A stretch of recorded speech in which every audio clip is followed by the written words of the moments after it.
स्थिति आप इनके चेहरे को निर्वाण लगा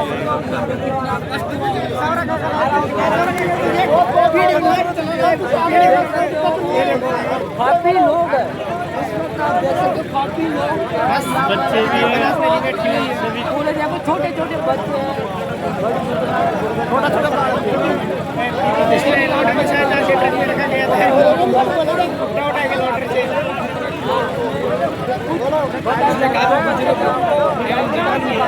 अरे आज दिन भाई ऑपरेटर उसमें देने बोलो वो देने ये लोकेशन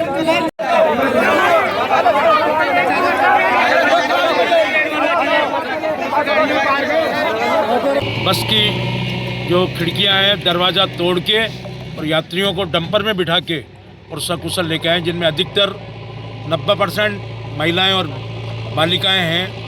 वो जयपुर ज़िले के चित्तौड़ा रेनवाल गांव की रहने वाली है। लेकिन मैं शुक्र करता हूं भगवान का, उनका बहुत बहुत शुक्रिया अदा करता हूं। उन्होंने सब यात्रियों को सब कुछ बताया कि चौथ का बरबड़ा से सिवाड़ विश्वेश्वर मंदिर के दर्शनार्थ आ रहे थे। अब इनके परिवार के लोग भी उनको पता चला है तो वो लोग यहाँ पर आने की कोशिश कर रहे हैं। हम इनको यात्रियों से निवेदन कर रहे हैं कि सिवाड़ चले विश्वेश्वर मंदिर में, वहाँ पर ठहरने की व्यवस्था है, वही भोजन की। लेकिन मैं सबसे ज़्यादा जो धन्यवाद दूंगा आज इस पूरी दुर्घटना में 45-50 माता बहनें और बालिकाएं जो थी नवोदित, उनको बचाने का इन्होंने बहुत सराहनीय कार्य किया है। सर, जो इस सरदा डैम के बिना सूचना दिए गेट खोल दिए थे, उनके लिए क्या कहना चाहोगे? मैंने SDM साहब से, CI साहब से, दोनों से अभी फ़ोन पर वार्ता करके ये कहा है कि या तो आप इस सरदा बांध के अधिकारियों को समझा लें, वरना गांव वाले, इस क्षेत्रवासी वहाँ पे एक बड़ा आंदोलन करेंगे और उनको बांध पे काम करने से, चाहे सरकार उसके लिए कुछ भी हमें दंडित करेगी, हमें पेनल्टी करेगी, हमें मौजूद हम तैयार हैं उसके लिए। लेकिन इस तरह की डिक्टेटरशिप और तानाशाही और मनमाना तरीके से जो है पानी छोड़ते हैं, जिससे जान माल का खतरा हमेशा बना रहता है। मैं उनको आगाह करना चाहता हूँ और प्रशासन से निवेदन करना चाहता हूँ कि या तो 1-2 दिन में वो व्यवस्था कर दें सरदा बांध के प्रशासनिक अधिकारियों से, वहाँ के एक्शन ऐसे से, वरना जनता इस काम को अपने हाथ में लेगी। इसका जिम्मेदार प्रशासन और सरदा बांध का जो वो सारा वो वहाँ का प्रशासन है वो जिम्मेदार होगा।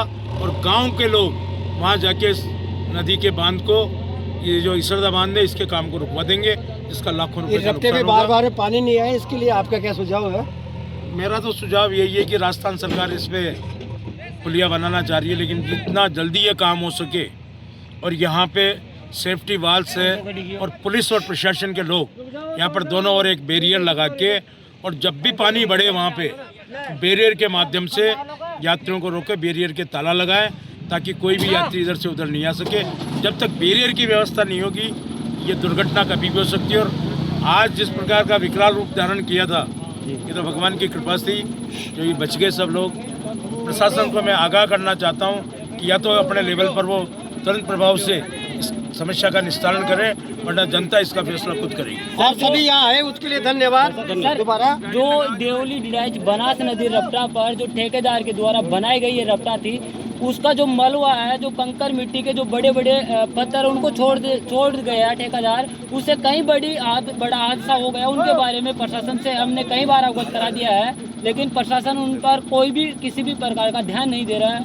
तो क्या कुछ इनके बारे में? पिछले 4 वर्षों से मैं जिला परिषद में हर बार PWD के अधिकारियों को इसके लिए ताड़ना देता हूँ, प्रताड़ना देता हूँ, इस मुद्दे को जोर शोर से उठाता हूँ। लेकिन हमारा निरीह जो प्रशासन है, PWD के जो असंवेदनशील अधिकारी कर्मचारी हैं, वो चाहते हैं कि यहाँ की जनता मरे, और उन्होंने 4 वर्ष में इस मलबे को साफ करने की कोशिश नहीं की, जबकि उन्होंने बार बार ये कहा था कि हम आने वाले दिनों में 2-4-5 दिन में इस मलबे को साफ कर देंगे। पहले भी 2-4 लोगों की मृत्यु थोड़े से पानी आने पर यहाँ पे हो चुकी, जिसका जिम्मेदार प्रशासन है।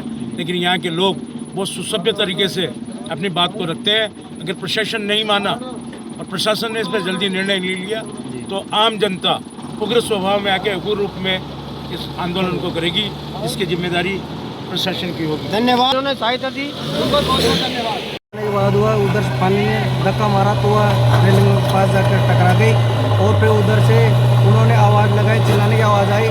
तो फिर इधर से देशराज सरपंच साहब यहाँ पर मौके पर थे और फिर इन्होंने बोला कि उधर के आदमियों को बचाने के लिए तो हमारे को सूचना दिया कि अपने साधनों को उधर लेके जाओ। फिर हमारे को इधर से लोडर लेके गए आगे पीछे रास्ते में, फिर उधर जाने के बाद लोडर बंद हो गया। फिर हमारे को दूसरी व्यवस्था करी गाड़ी की, फिर उधर गाड़ी ले जाके उनको एक एक आदमियों को निकाला गया गाड़ी में बिठाकर। फिर शीशा फोड़ के निकाला गया था और उसमें बिठाकर ओली तरफ निकाला गया था। तो ये थे हमारे साथ दोस्त जिन्होंने अपनी जान जोखिम में डालकर इस ऑपरेशन को अंजाम दिया और सकुशल जो यात्री हैं उनकी जान बचाई। और धन्यवाद के पात्र से जो युवा जो हमारे क्षेत्र में हैं उनकी वजह से आज ये जो बड़ा हादसा ये होने को टला। और इतना ही धन्यवाद मैं देना चाहूँगा पूर्व सरपंच देशराज जी मीणा। अगर वो नहीं होते, यहाँ पर ये कॉन्टैक्ट नहीं चल रहा होता तो ये हादसा बिल्कुल 100% ये होता और ये जाने जाती। तो आगे से फिर एक बार अपील कि जो भी इधर रास्ते आना चाहता है वो नहीं आए, अपनी जान जोखिम में न डालें। धन्यवाद।